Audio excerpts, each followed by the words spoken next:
أنا magacaygu aadan cabdi xasan shaqaalaha geershan ka tirsanahay hase yeeshee dadkii shalay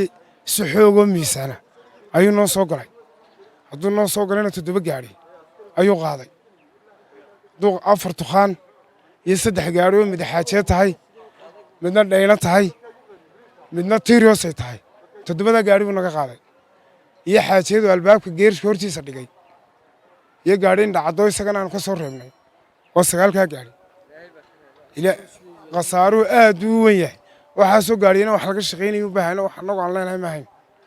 dadweynaha saalaan uga shaqeynay imka waxa gaari la hayaa adigu 8 baa la hayaa gaariga dhayna talaagadu saarantay ayuun baa maqan marka oo nan soo helin ilaa haleeyaan gaadhay saaka wallahi qasaaraha gaadiidka haysta ma yara baalintu qodibu ku riday ciidna ku aasay haddii imka la soo saarana ayatiin male faa'iido ma laha waan isragnay qaar baa gaadiidkoodii bay la joogaan qodanayaanba ya ninka madiina waa kan gaarigii loo nala joogay imka intii kalena qof walba gaarigiisa baan soo dul fadhiyo qodanaya cagaf iyo wiish baa dul taagan ayagu khaasaan soo kacaysteen waxa ciid naga caawisay iyo waxa ay noo keentay midna ma jiro cid noo soo gurmitayna ma hayno ya dan shicibtay haddii ciid kala bataay wali qof gurmada ma hayno dadka baabuurta loo nin waliba gaarigiisa qodanaya mooyaan gaariun baa imka naga maqan tiradii gaariga meesha kala baxay 9 gaari gaariga ayra talaagadu saarantay dhaynaha ayuun baa naga maqan bismillaahir rahmaanir rahiim aniga waxa la yiraahdaa Abiib Ibraahim Maxle gaarigii talaajada ahaayee qaboojiyaha lahaay kalluun ku sawirnaa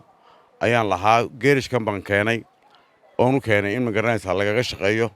way maalin hore ayuu xaadis kaga dhacay ama accident kaga dhacay gaariga kurkiisa hore meesha la yiraahdo wadada u dhaxaysa Berbera iyo Hargeysa marka waan soo qaadnay halkan aan keenay marka kurbaan u soo iibiyay oo aan doonayna kaga bedelo kurkii hore marka inamadan baa iga shaqeynay geerishkan marka masibada ilaahay keenay in baad shalay tolan qabsatay wali haddaana gaarigii ma hayo ilaa saaka ilaa goor dhaweyd waan raadinayna dooxa Hargeysa dhan walba waan raacnay oo magaalada dhulka waqooyiga u geenaya dhanka iyo magaalada oo barxadle marka wali hadda ma hayno gaarigaygii meel uu yaallo iyo meel raqdiisu ay taalo midna ma hayno dadkii aan iga shaqeynayna waan tarnoodii waa kuwan aan wada joognaba marka ayaga waxaan ugu keenay inay gaariga iga shaqeeyaan ima halkan meesha geerishka u keenay sida hadii lagu waayeen wax weeyaan wixii alla yidhi ma cid baa ka weyn wixii ilaahay yidhi cidina kama weyna astamirku halkiisa guushuna waa dhanka ilaahay bay ku jirtaa gacantiisa السلام عليكم ورحمة الله وبركاته. halkani waa dooxa weyn Hargeysa dhinaciisa weeye waxaad arkaysaa waa dooxa weyn Hargeysa halkan waa baaqi halkan waa wadadii la maraayay weeye live ma jirnay ugu jiray ana kale horo ma inaan arag meesha ugu raxay sida aan arkay meesha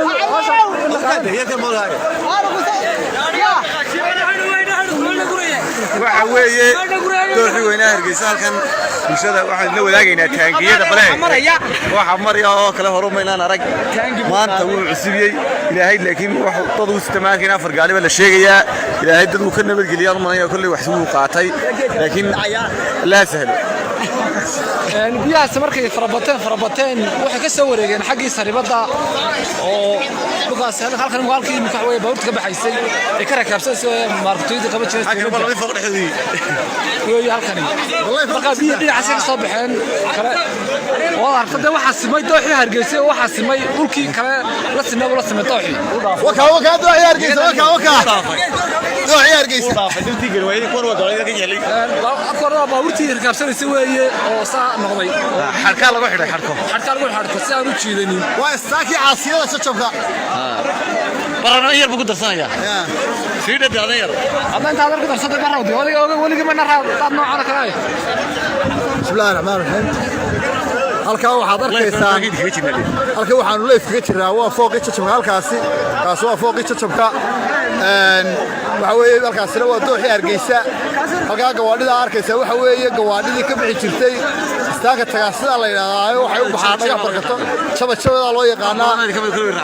waa kuwa aasmay oo aragtaan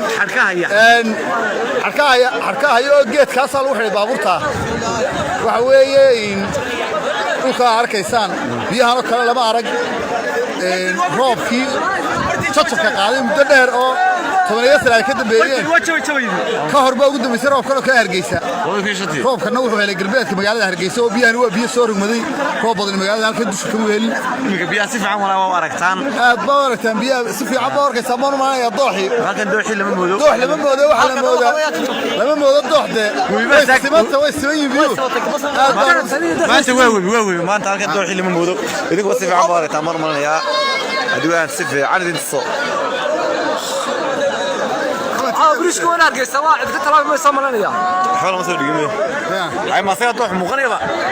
طوح محيرة صالح واحد من لا تاني ولا من لا جربوا متطوح هو بيحسن ما سودوي والله أرجع صندوق يصير وخام هدي رأس هذا وين أرجيسه واقع سودوي ليه هالكلام قال شلنا ما هالكلام حدا يستكتب وطاط قادنا يا شوي بيجي ما كده فتحي قريب كل في صورة أنت قريب كل في صورة تي صالح مرتين في صورة أكيد دراسة ترنيجا دي مش قدرتها شدي جسي ويجي هذا جراوي ده أرخصان إنه بيجوا راس ما جراوي ده حكي سريع ويجي ركابلك ما أنت واسمين هاي الحمد لله بعد ونعلها شوي لكن وحنا ما لنا يا بيش كوين هرجيسة وخاصة كوي دوم لا تدو قال لا ترو مرة يعين فوله أنا والله بريش كوين جاي جيرس مكتب بي ها حكي بريش baabuur taasida taksada markutiyadi filada ugu xijinay warkaabsanayeen roobka ka qabsaday in xarka geedka lagu xirxirto waxaas waa xarko kuwa xarkii waa kuwa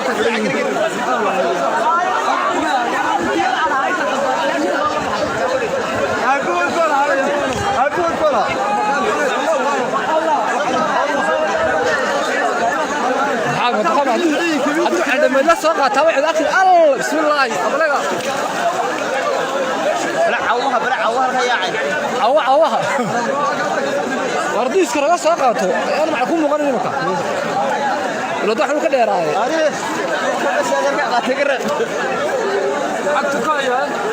والله عاو حبق لا شباب والله كده حشوي يا شو واحد كلا صوت عينانا خشة عينانا كده طبعا عرض الفال عرض الفال فيو واقع ما تبير ستاي محمد دوي سام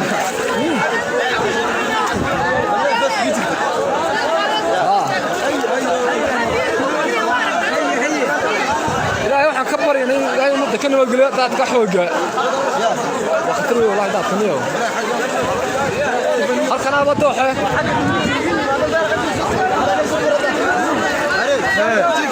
والله